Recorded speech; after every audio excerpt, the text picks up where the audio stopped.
Okay Patil, काय सांगाल तुम्ही? काल राधाकृष्ण विखे पाटील भेटले, मात्र त्यानंतर सुद्धा थोडाफार जीआरच्या बाबतीमध्ये अजूनही संभ्रम व्यक्त केला जातो आहे. काय भूमिका आहे? दादा संभ्रम ठेमरम काय सारखंच यायला लागलं ना, म्हणून काय काय आता आता खोडीला कोणी काय करू शकत नसतं कोणाच्या. सगळं व्यवस्थित आहे, जी आर व्यवस्थित आहे, मराठ्यांच्या नोंदीसुद्धा व्यवस्थित गॅजेटियरच्या जाणार आहेत. मराठवाड्यातला सगळा मराठा समाजसुद्धा व्यवस्थित ओबीसी आरक्षणात कुणबीच्या माध्यमातून जाणार आहे. सातारा संस्थांच्या माध्यमातून पूर्ण पश्चिम महाराष्ट्रसुद्धा त्यातलाही मराठा समाज आरक्षणात जाणार आहे. काही संभ्रम नाही, फेंभ्रम नाही, काही नाही. आणि आम्हाला टाईम नाही तिकडे ध्यान द्यायला. आम्ही आमचं गरीब मराठी, आम्ही आमची गरीब लढाई आम्ही आमचं बघतो. काय करायचं, कसं मिळवायचं आहे, आत्तापर्यंत कसं मिळू दिलं हे माझ्या समाजालाही माहिती आहे. त्यामुळे त्याच्यावर आम्हाला आता बोलायचीही गरज नाही, काही गरज नाही. जे आर चांगलं आहे, सगळं चांगलं आहे. आणि त्याच्या पुढचं सांगतो आम्ही दुरुस्त करायचं सांगितलं, बस का. जे आर दुरुस्त सुधारित काढायचं सांगितलं. मुख्यमंत्र्यांनी पण स्पष्ट केलंय की हा जी आर म्हणजे सरसकट नाही. मग आता कालच प्रश्न झाला ना आपला. परत स्पष्ट केलंय त्यांनी, दोनदा केलं. मुख्यमंत्र्यांनी पण सांगितलंय हां हा मार्ग आहे फक्त त्याचे सगळे संभ्रम निर्माण झाले होते. त्यामुळेच काल राधाकृष्ण विखे पाटील यांनी तुमची भेट झाली का? नाही असं काही असण्याचं कारण नाही. काय आहे त्याच्यात प्रक्रिया कशी,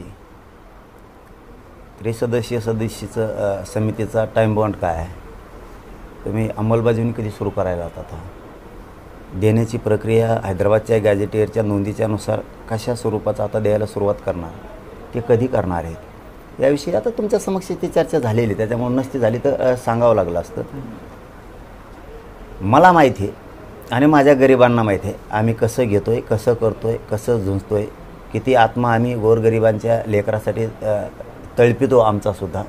त्यामुळं ते सरसकट म्हणू द्या, नका म्हणू देऊ मुख्यमंत्री, मराठवाडा सगळा आरक्षणात जाणार, पश्चिम महाराष्ट्र सगळा आरक्षणात जाणार. त्याचा अर्थ काय होतो माझ्या गरीबाला समजतंय. बाकीच्याला काय म्हणायचं तर म्हणून. बरं, तुम्ही एवढ्या सकारात्मकतेने घेताय, मात्र मग विरोध का केला जातो एवढ्या मोठ्या प्रमाणामध्ये आणि मराठा नेते तुमच्या विरोधात का जातात? ते नाही बाबा मला माहीत, कारण ते त्यांनाच माहीत. ते मला नाही माहीत, मला नाही सांगता. ते आता ज्याचं त्यालाच माहीत. ते आमचा उद्देश एकच आहे, आमचा गरिबांचा. गरिबाचा पोरगा लढाई लढतोय गरीब लोकांसाठी आणि ती आम्ही जिंकीत आणली. काही न गरज नसते आरक्षणाची. बोलायचं आपलं काय होतं, ज्याला गरज आहे तो तळमळीनं तरफडतो पाण्याच्या बाहेर मासा टाकल्यासारखा.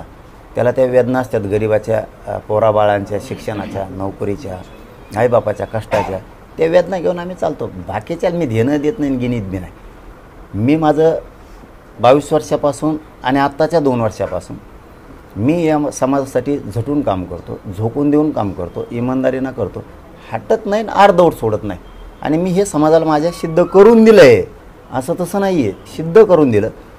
58 लाख नोंदीच्या माध्यमातून 3 करोड मराठी आरक्षणात घातले. पण एकदा जर हैदराबादचं गॅजेटियर आता घेतलं आणि जे आर झाला, यार याच्यापेक्षा काय आनंद पाहिजे राव.